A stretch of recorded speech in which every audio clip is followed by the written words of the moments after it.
আজ আমি এক ভয়ঙ্কর শয়তানের গল্প বলবো, না বানায় বলবো না, প্রমাণ সহকারেই বলবো। এই শয়তানি যারা করে তারা কিন্তু সমাজের সবচেয়ে সম্মানিত মানুষ। তারা কিভাবে কোন ঘটনা দিয়ে কি ন্যারেটিভ তৈরি করে, কারা করে, কিভাবে করে, সেই অন্ধকার ক্ষমতার কারাকারির গল্প বলবো। অনেকের শুনে খুব খারাপ লাগতে পারে, অবাক হইতে পারেন, কিন্তু অকাট্য প্রমাণ আর কার্যকারণ দিয়ে আমি সেই ষড়যন্ত্রকে আজকে উন্মোচিত করব আপনাদেরকে সাথে নিয়ে। আপনারা জানবেন আমরা এক ভয়ঙ্কর ষড়যন্ত্রকে গতকাল রুখে দিছি। আমাদের অনেকগুলো ঘটনা দেখতে হবে আর মিলাতে হবে সেইগুলো একসাথে। আসেন এক বুদ্ধিভিত্তিক রোলার কোস্টারে চলে বসি। গোয়েন্দা গল্পের মতো, থ্রিলারের মতো আপনারা আনন্দ পাবেন, মজা পাবেন, শিহরিয়া উঠবেন। আসেন শুরু করি। জাতিসংঘের মহাসচিব আসলেন, আমরা জানি উনার আসার কি গুরুত্ব সেটাও আমরা জানি, কিন্তু হঠাৎ করে বাংলাদেশের অনলাইন সরগরম হয়ে উঠলো কিনিয়া ধর্ষণের ডামাডোল। মনে হলো বাংলাদেশের ধর্ষণ জিনিসটা ছিলই না, হঠাৎ করে ধর্ষণ বেড়ে গেছে। প্রফেসর ইউনূসের সরকার দেশ চালাইতে পারতেছে না। প্রফেসর ইউনূসের আমলে সব পুরুষ ধর্ষক হইয়া গেছে, ধ্বজভঙ্গ যাদের ছিল তারাও এখন ভালো হইয়া গেছে, আর তারা সব ঝেপে পড়িচ্ছে মায়াদের উপরে, তাই না? রাস্তায় রাস্তায় নাটক হচ্ছে, দেখেন।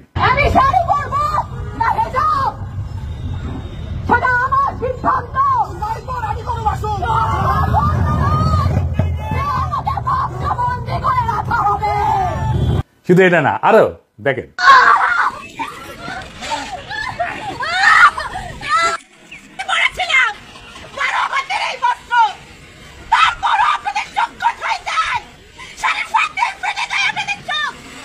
আপনারা মনে করেন তো আগে কখনো এরকম দেখেছেন? মুরব্বীদেরও জিজ্ঞেস করেন, দেখেন নাই। তার মানে ধর্ষণ প্রচুর বাড়িছে প্রফেসর ইউনূসের আমলে, তাই না? তাই তো মনে হচ্ছে, তাই না? আসেন দেখি তথ্য কি বলে। বাংলাদেশে জানুয়ারি ফেব্রুয়ারি 2025-এ এই 2 মাসে নির্যাতিত নারী 294, নির্যাতিত, ধর্ষিত না, কিন্তু ধর্ষণের শিকার 96 জন। এর মধ্যে 44 জন শিশু, মানে 1 মাসে 22 জন শিশু ধর্ষণের শিকার হয়েছে। খুবই দুঃখজনক ডেটা, আমাদের সকলের সমবেদনা। আমরা পুরা জাতি এই জন্য লজ্জিত। আসেন এবার আমরা আমাদের প্রিয় কাডাল রানীর আমলের ডেটা দেখি। 2023 সালে 8 মাসে ধর্ষণের শিকার 493 জন শিশু, রহস্যজনকভাবে মৃত্যু হয়েছে 47 জন কন্যা শিশু।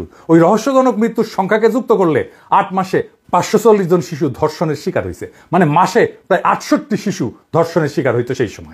সেই সময় শিকার হইতো যখন বাংলাদেশ ধনধান্যে পুষ্পে ভরা ছিল। তাহলে এখন কেন বামেরা খেপে উঠলো? দেখেন কিভাবে পুলিশের উপরে উস্কানি ছাড়াই লাঠি ছুঁড়ে মারতেছে, দেখেছেন? এই যে জামা ছিঁড়ে দিচ্ছে, মারতেছে, এটা হলো পুলিশ।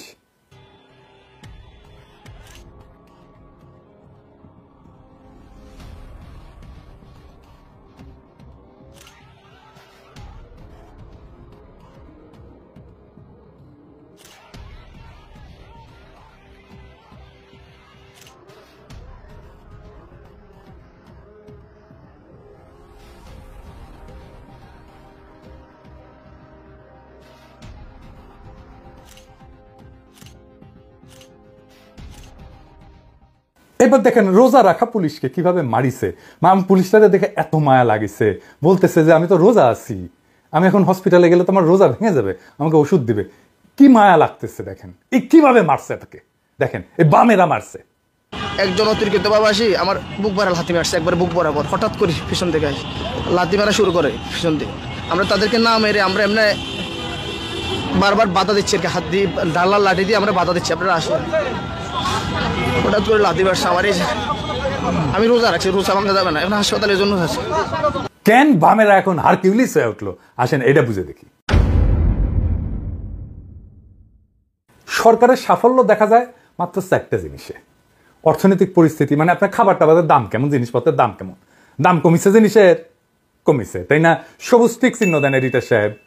দুর্নীতি, এটা দেখে দুর্নীতি করে এই সরকার, তার শত্রুরাও বলতে পারবে দুর্নীতি করে না, এইখানেও সবুজ মার্ক ঠিক দেন। 3 নাম্বার, জনগণের আস্থা আছে কিনা, মানে যেটা ভোট টোট দিয়ে তৈরি। এই সরকার যদিও ভোটে আসেনি, কিন্তু তারপরে তো জনগণের আস্থা আছে না, তাই না? আছে, অবশ্যই আছে, এখানেও টিক মার্ক দেন, মাশাআল্লাহ। বাকি থাকলো কি? 4 নাম্বার কি? অপরাধ প্রবণতা। এইখানে আমরা কোশ্চেন মার্ক দিয়ে রাখি এডিটর সাহেব, এটা এখনো পর্যন্ত আমরা টিক চিহ্ন দিতে পারতেছি না। অপরাধের মধ্যে বিশেষ করে বা ধর্ষণের ঘটনা সরকারের উপরে আস্থা কমায় দেয়, সরকারের জনসমর্থন কমে যায়। এগুলো আমার বানানো কথা না, এগুলো অসংখ্য গবেষণায় প্রমাণিত। তাহলে প্রফেসর ইউনূসের সরকারকে বাম্বু দেওয়ার সবচেয়ে কার্যকর কৌশল কি? আপনি যদি হাসিনা হইতেন কি করতেন? আইন শৃঙ্খলা পরিস্থিতি খারাপ সেটা দেখানোর চেষ্টা করতেন, যত না খারাপ তার চেয়ে বেশি দেখানোর চেষ্টা করতেন, তাই না? পারলে নিজের টাকা দিয়ে অপরাধীর সাথে চুক্তি করে খুন খারাপি দস্যুতা করতেন, তাই না? আওয়ামী লীগ তো 600 ডাকাতকে ভাড়া করেছিল, তাই না? মনে আছে না? ধরেন ঢাকা শহরে তো কয়েকশো মাস্তান আছে, তাই না? আমি এর মধ্যে 200 মাস্তানকে আলাদা করে কথা বলতাম। আপনারা রাজনীতি করলে চিনবেন সবাইকে, কে কি কইরা খায়, কে মাস্তানি করে, কার শত্রু কে, এগুলো সবই জানতেন। একজনকে ডাইকে কইতাম যে এই এদিকে এদিকে তোরে তো ওই খায়া দিতে চায়, তাই না? ওই কবি হ ভাই, তাই তো। তো শত্রুর তো শেষ রাখতে নাই, বুঝিস না? আমি তো তোকে অনেক পছন্দ করি, খাইয়া দে খাইয়া দে। হ্যাঁ, খাইয়া দিয়া 2 মাস ঘুরে ব্যাংককে আমি টাকা পয়সা দিতেছি, টিকিট টিকিট করে দিতেছি। আরে টাকাটা রাখ, আমি সামাল দিতেছি, লাগাই দিতাম খুনাখুনি, শিখে দিচ্ছি না সব টেকনিক। এটা রিস্কি, টাইম লাগে, অনেক টাকা লাগে, এটা রিসোর্স ইন্টেন্সিভ গ্যাঞ্জাম। হাসিনার জন্য ডাল ভাত, তবে আমাকে দিলে আমি টেনশনে হার্ট অ্যাটাক করলাম ইনি, যদিও জানি ক্যাঙ্কে করে করে। এটা সংখ্যায় অনেক করতে হয় এই কাজ। আবার মাঠে পুলিশ থাকে, এজেন্সি থাকে, ইনফরমার থাকে, ফাঁস হইয়া যেতে পারে এই পরিকল্পনা, তাহলে তো সারা। আর ধরেন বরগুনায় 2টা খুন হইলো, ঢাকায় চাপ পড়বে? পড়বে না। তবে এজেন্সিগুলো এই খেলা করে খেলে। সাত্তার সরকার এইভাবে ফেলাইছিল এজেন্সি, আমি ঘটনা জানি, শুনেছি, মানে যাদেরকে দিয়ে করেছিল তাদের কাছেই শুনেছি, একদিন গল্পটা কমুনি। কিন্তু যাই হোক, যেটা কোনো রিস্ক নাই, সংখ্যায় অনেক লাগে না, একটা হইলেই চলে, একটা জায়গা মতো দেশের যে কোনো প্রান্তে হইলে হয়, সেটা হইতেছে ধর্ষণ। এইটারে ঠিক মতো রান্না করতে পারলে কেল্লা ফতে সরকার পইরা যাবে। সরকার এটা থেকেই তো পারবে না। কাজটা তো একজন মানুষ করে ঘরের মধ্যে, কেউ জানে না যে এই কাজ করতে যাইতেছে। কারোর সাথে তো এটা কোয়া যায় না যে আমি কলে করতে যাইতেছি। প্রফেসর ইউনুসের জায়গায় চেঙ্গিস খানের বসাই দিল, সেও ঠেকাইতে পারবে না এটা। এই কাজটায় হাসিনার দল মাস্টার, পোস্ট ডক্টরেট করা। সে এইটারে পলিটিসাইজ করে, উইপেনাইজ করে ধর্ষণকে, তার ক্ষমতায় যাওয়ার অস্ত্র হিসেবে ব্যবহার করে। আমার ক্ষুদ্র ভ্রাতার ভগিনীরা কবে, দাদা আপনি আওয়ামী লীগের দেখতে পারেন না তাই এই কথা বলেন। খারান খারান, আপনার মুরব্বীদেরকে একটু জিজ্ঞেস করেন, এই ঘটনা আপনি দেখেননি, সেজন্য কয়ে দিতে হচ্ছে। আপনাদের পুরানো একটা ইতিহাসের গল্প বলি। 1995 সালের 24 আগস্ট দিনাজপুরের 10 মাইল এলাকায় 16 বছর বয়সী কিশোরী ইয়াসমিন, তাকে পুলিশ সদস্যরা পুলিশ ভ্যানে নেয় এবং তারপরে গণধর্ষণের পরে হত্যা করে। এই ঘটনার পর পুলিশ প্রথমে লাশটাকে অজ্ঞাত পরিচয় হিসেবে চিহ্নিত করে তড়িঘড়ি করে ময়নাতদন্ত এবং দাফনের ব্যবস্থা করে। তারপরে শুরু হয় দিনাজপুরে প্রচন্ড বিক্ষোভ, তারপরে সারা দেশে বিক্ষোভ। 5 দিন পর এই মরদেহ কবর থেকে তুলে আবার পুনরায় ময়নাতদন্ত করা হয়, মামলা দায়ের হয়। এই আন্দোলন দেশব্যাপী ছড়ায় পরে বিশাল একটা গ্যাঞ্জাম হয়। এটা দেশব্যাপী ছড়ায় দেখে আওয়ামী লীগ, ছাত্রলীগ, যুবলীগ, তখন বিএনপি ক্ষমতায়। দিনাজপুরে কারফিউ দিতে হয়, থানা আক্রমণ হয়, 4 জন মারা যায়। ইয়াসমিন ধর্ষণ মামলা কেন এত সেন্সেশনাল হয়ে ওঠে, এটা একটু বুঝে দেখি। সব অনেক তো ধর্ষণ হয়, সবগুলো সেন্সেশনাল হয়, এটা কেন সেন্সেশনাল হইল, কেন হইল, আসেন এটা বুঝে দেখি। দিনাজপুর কার এলাকা? এটা আওয়ামী লীগ এলাকা চিরদিনের জন্য। 1991 খালেদা জিয়া ক্ষমতায়, কিন্তু দিনাজপুরের 6টা আসনের মধ্যে 5টা আওয়ামী লীগের, একটা জামাতের, বিএনপি শূন্য। আচ্ছা বলেন তো, প্রশাসন, পুলিশ এইসব ওই সময় দিনাজপুরে কারা? বিএনপির লোকেরা যাবে? যাবে না, সব আওয়ামী লীগের লোক, সব ওরা আওয়ামী লীগ। যে পুলিশ ধর্ষণ করছিল ওরা আওয়ামী লীগ ছিল। কেন বলতেছি? এই কেস সেন্সেশনাল হয়ে ওঠে 2টা কারণে। এক, ময়না তদন্ত প্রতিবেদনে ধর্ষণের প্রমাণ সম্পর্কে স্পষ্ট কোনো তথ্য পাওয়া যায় না, বলে এটা ধর্ষণ হয়নি। আর পুলিশ বলে যে ইয়াসমিন ছিল পতিতা। এই 2টা ঘটনা সারা বাংলাদেশের মানুষকে জ্বালায় দেয়। যেই ডাক্তার ময়না তদন্ত করছিল তার নাম ডাক্তার মহসিন, সাবেক ছাত্র ইউনিয়ন, রাজশাহী মেডিকেলের ছাত্র। আমি যখন ফার্স্ট ইয়ারে, সে তখন ফাইনাল ইয়ারে। ডাক্তারের নামে আলামত লুকানোর মামলা হয়েছিল। 96 হাসিনা ক্ষমতা এসে ডাক্তারের খালাস করে দেয়। ইয়াসমিনের কেসে সাজা হয়, পুলিশের ফাঁসিও হয়। কি জন্য হয় জানেন? সাজা কি জন্য হয়? ধর্ষণের দায় না, হত্যার দায়ে। মামলার কাগজ উঠে দেখতে পারেন, আমি মিজা কথা কইতেছি না। ফাঁসি কার্যকর করে খালেদা জিয়া 2004 সালে। 1996 হাসিনার মূল ক্যাম্পেইন ছিল মা বোনদের ইজ্জত রক্ষায় ব্যর্থ বিএনপির বিরুদ্ধে ব্যালটে রায় দিন, হাসিনা জিতে। তো আমি লিখি ইয়াসমিন তো ধর্ষিতা হয় নাই, তুই তো ছেড়ে দিছু ডাক্তারকে, কাগজে কলমে তো তাই। ইয়াসমিন স্তম্ভ করে কে? সিপিবির মহিলা উইং, মহিলা পরিষদ, দেখেছেন? একইভাবে আসিয়ার ধর্ষণ এবং মৃত্যুকে উইপনাইজ করতেছে আওয়ামী লীগ, করতেছে এই সিপিবি, ছাত্র ইউনিয়ন, এদেরকে দিয়া ধর্ষককে গ্রেপ্তার করছে, দ্রুত বিচারের জন্য মামলা করছে। বামের আর কি চায়? ওরা বলুক আর কি চায়, বলতে পারবে না। আসিয়ার ধর্ষণ কেন হইল? এখন তো আসিয়ার মারে আর বাবারে ধরতে হয় যে কেন ওই মাইয়ারে বিয়া দিছো কেন ওই বাসায়। আসিয়ার বোনের স্টেটমেন্ট শুনেছেন? শুনেন। আমার শাশুড়ি মনে হয় আমার খাবারের ভিতরে ঘুমের ওষুধ দিছিল।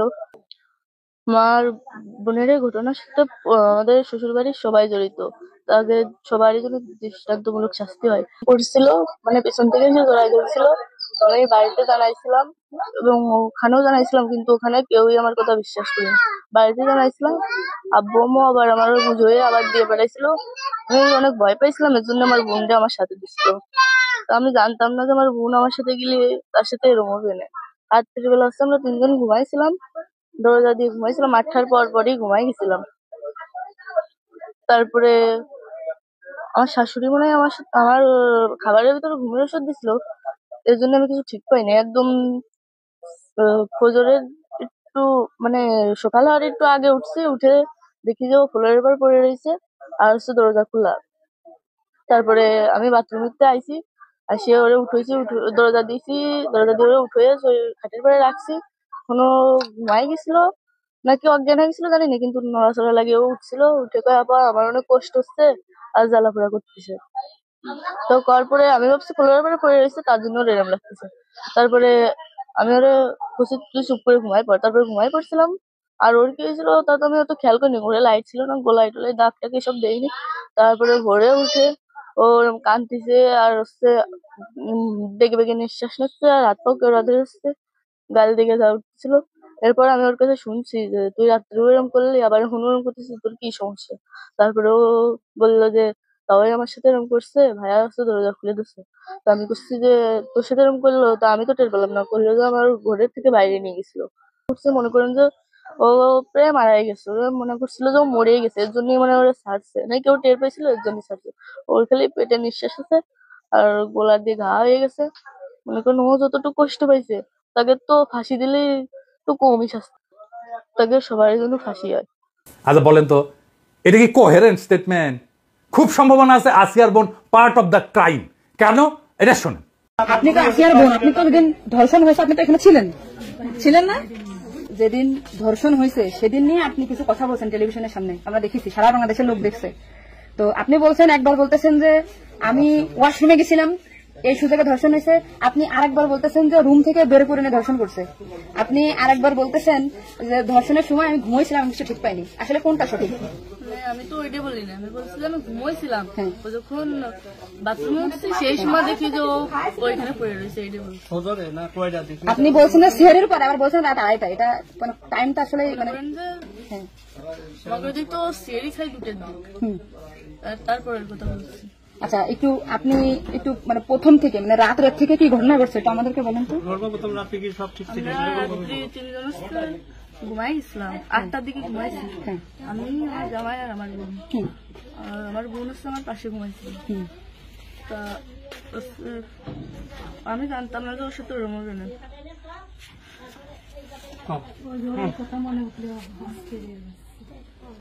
আপনি আসিয়ার বোন, আপনি ওইখানে ওই দিন ছিলেন এক ঘরের ভিতর, আপনার কথা মানে আপনি যা বলবেন সেটাই হবে। এই জন্য আপনাকে যদি ওরা ঘুমের ঘরে কিছু খাওয়াই থাকে আপনি বলবেন যে আমাকে ঘুমের ভিতরে কিছু খাওয়াই দিচ্ছে, আমি ঘুমাইছিলাম, আমি কিছুই জানি না, আমি সকালে উঠে দেখছি এটা। কিন্তু আপনি যদি বলেন যে রাত 2:30টার সময় হয়েছে, তাহলে তো হবে না।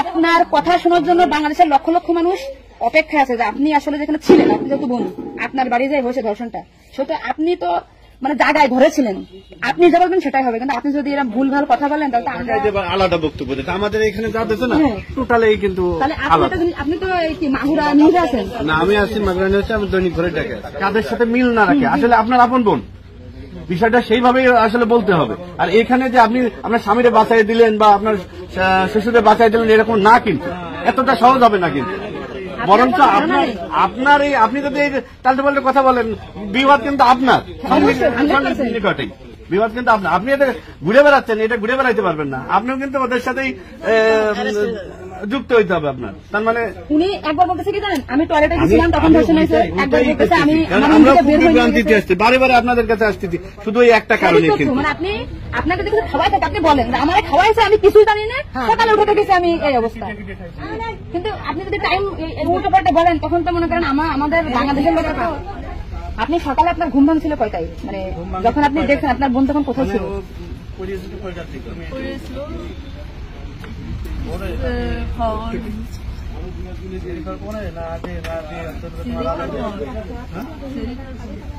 আপনি 8টার সময় ঘুমাইছেন, তারপরে কি আপনার ঘুম ছেড়ে খাওয়ার পরে ভেঙেছে? তার ভিতরে আপনি কিছুই জানেন না। আপনি এটা সুন্দর করে এখন যখন বললেন, কিন্তু মাঝে যে কথাগুলো বলেছেন এগুলো তো আসলে আপনি রিল্যাক্স হন, আপনি রিল্যাক্সে বলেন। এই আপনার ভাই, এগুলো আপনার ভাই, আমরা আপনার বোন, আসি আমার বোন, আসি আমাদের বোন, আমি নিজে রাখবেন আসি। আপনি যদি এই কথা উল্টো পাল্টা বলেন, আমরা বাংলাদেশের লোক তো ডিপ্রেশনে চলে যাচ্ছে আপনার কথাই। এই রাত্রে আপনার ঘুমের ওষুধ খাওয়াই দিছে? এই খাওয়াইছে আপনার কে মনে হয়? কে খাওয়াইছে আপনার ঘুমের ওষুধ? আপনার শ্বশুর না আপনার স্বামী না আপনার শাশুড়ি? খাওয়ার সময় তো আমি আর আমার শাশুড়ি ছিলাম। আচ্ছা, দুজনে একসাথে ছিল। তা আপনার কি মনে হয় আপনার যেহেতু আপনি ওই বাড়িতে আপনার সংসার করছেন, আপনার মনে হয় কে খাওয়াইছে আপনাকে? মানে আপনার শাশুড়ি না আপনার শ্বশুর হতে পারে? আমার শাশুড়ি শ্বশুর তো খাওয়ার সময় থাকে না, আমার শাশুড়ি তো থাকে। আর তাহলে আপনার কি মনে হচ্ছে আপনার এই ঘুমের ওষুধ আপনার শাশুড়ি খাওয়াইছে? কিন্তু আপনার শাশুড়ি যদি খাওয়াই থাকে তাহলে ধর্ষণটা আপনার শ্বশুর কিভাবে করলো? মানে ওনারা তো সবই জানে। তা আপনি কি এটা কখনো কি মিডিয়ার সামনে আগে বলছেন যে তাই তো আপনার শাশুড়ির 3 দিন বাইরে থাকার কথা না, সবার আগে তো উনি আদেশ করার কথা? আপনি কি এটা আমাদেরকে জানাইছেন, সোশ্যাল মিডিয়াতে জানাইছেন? জানাইছেন শোনা? এই যে আজকে আমরা হয়তো জানতে পারলাম যে আপনার ঘুমের বড়ি যে খাওয়াইছে বা ওষুধ খাওয়াইছে এটা আপনার শাশুড়ি খাওয়াইছে, তাহলে এটা পরিকল্পিত না? মানে পরিকল্পিত ছিল ওদের আগে থেকে, আপনার কি মনে হয়? মানে ওই যে আমার সাথে আমার কথা ছিল, কিন্তু আমার সাথে বাইরে মানে আপনার শ্বশুরের বা আপনার শাশুড়ির আপনার সাথে কোনো কিছু রাগারাগি বা কোনো কিছু আছে নাকি? বা কোনো টাকা পয়সা চাইছিল দেননি এরকম একটা ক্ষোভ বা রাগ এরকম কিছু আছে নাকি যে আপনার সাথে আমাদের কাজ করতে? আসিয়া আপনাকে কি বলছিল যখন আপনি তখন আসিয়া আপনাকে কি বলে? আর ভাইয়া আছে দরজা খুলে দিচ্ছে। আমি বলছি আমি তো ঘরের ভিতর ছিলাম, তাহলে আমি কিছু টের পেলাম না। বলছে কি আমার তো ঘরের বাইরে এরপর থেকে তো আসিয়ার জ্ঞান না, মানে ওইটুকুর সময় ও অস্থির হয়ে যাচ্ছিল আর আপু আসছে বাইরে, আপনার বাসা মনে বাইরে? আমার কাছে 10 আমি 10 থেকে আমি শুধু ওনার একটা ভিডিও দেখে আসছি যে উনি উল্টো পাল্টা কথা বলতেছে। এই সঠিক জানা না, সঠিক কথাটা বলেন বলেন। আমরা ঘুমাইছিলাম, 8টার পর আমি ঘুমাই গেছিল আর বউ আমার সাথে ঘুমাই গেছিল। তারপর এর মধ্যে কিছু ঠিক পাইনি, কিন্তু দৈনিকে সেরি খাওয়ার জন্য সবাই ডাক দেয়, কিন্তু সেদিন সেরি খাওয়ার জন্য কেউ ডাক দিচ্ছিল না। একদম সেরির পর উঠছি সকাল অব্দি সেই সময় উঠে দেখি ও মেঝেতে পড়ে রয়েছে, দরজা খোলা ছিল। তা আমি ওটা বাথরুম থেকে দরজাটাকে ওটা উঠেছি, তুলে বিছানাটা রাখছি। মানে জ্ঞানা গেছিল না ঘুমাই পড়ছিল জানি না, কিন্তু নাড়াচাড়া লাগার কারণে উঠে গেছিল। উঠে করছে আপা আমার অনেক কষ্ট হচ্ছে আর জ্বালা পোড়া করতেছে। আমি বলছি ফ্লোর করে পড়ে রয়েছে এর জন্য ওরকম হয়েছে। তারপরে ও ঘুমাইছিল না কি জানি না, আমি কাছে চুপ করে ঘুমাই পড়। তারপরে আমি ঘুমাই গেছিলাম, সকালে ভোরে 6টার দিকে বসে কাঁদতেছিল আর বেগে বেগে নিঃশ্বাস নিচ্ছিল। আর তারপরে আমি কাছে কি হয়েছে তোর ওরকম কাঁদতেছিল রাত্রেও, আবার মনোরম করতেছি যাচ্ছে।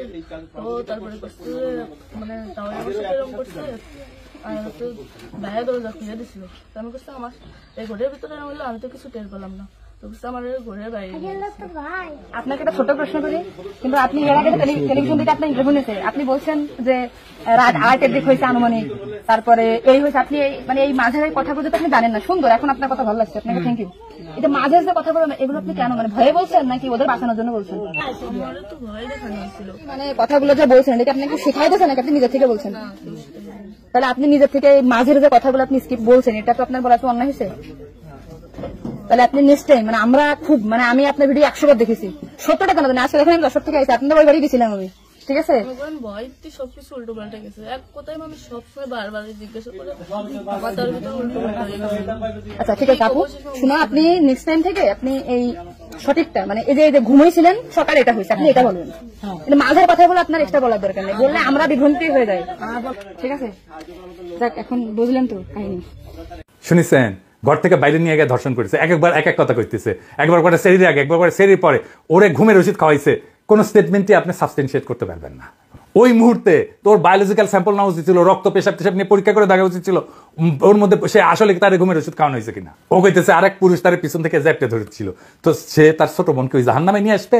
যদি বাইরে নিয়ে যায় তাকে ধর্ষণ করা হয় আসিয়াকে, তাহলে তো ডিএনএ স্যাম্পল পাবেন এখন, তো এখন তো পাবেন না এভিডেন্স। ধর্ষকের বাড়ি হয়তো পুড়ে দিছে পাবলিক, ওইটা আওয়ামী লীগই করেছে। দেখেন ওই দিনে আমি ক্রাইম সিনার স্টেটমেন্ট নিয়ে কেস সলভ করে ফেলতাম, কে কিসের দোষী। এইবার আসেন সেই মেটিকুলাস প্ল্যান কি যা দিয়া প্রফেসর ইউনূসকে ফেলায় দেওয়ার চেষ্টা করেছিল। আসিয়ার ঘটনা তো সেই দিন। আর 2রা মার্চ কেমনে বলে 15ই মার্চ এয়ারপোর্টে জনতার ঢল নামবে, মানে 15 তারিখ তারা কিছু করবে যখন গুতেরেস থাকবে। এইখানেই আসে বামেরা, এই জন্যই 15 তারিখে গণমিছিল ডাকিছে লাকি আক্তার। আওয়ামী লীগ আর বাম মিলে ঠিক করে 2 জায়গায় সমাবেশের ডাক দিবে, শাহবাগ আর শহীদ মিনার। এইটা সাহেব দেখান কারা এই গণজাগরণ মঞ্চে 15 তারিখে গণমিছিলের কথা বলেছে, দেখান আরো দেখান আরো দেখান আরো দেখান, একের পর এক দেখান, দেখাইতে থাকেন। দেখেছেন দেখেন দেখেছেন তো 15 তারিখের প্রস্তুতি দেখেছেন আওয়ামী লীগের। আবার দেখান আওয়ামী লীগের সিক্রেট গ্রুপে তারা দেখা কইতেছে লাকির দেখানি পথে যাইতে হবে।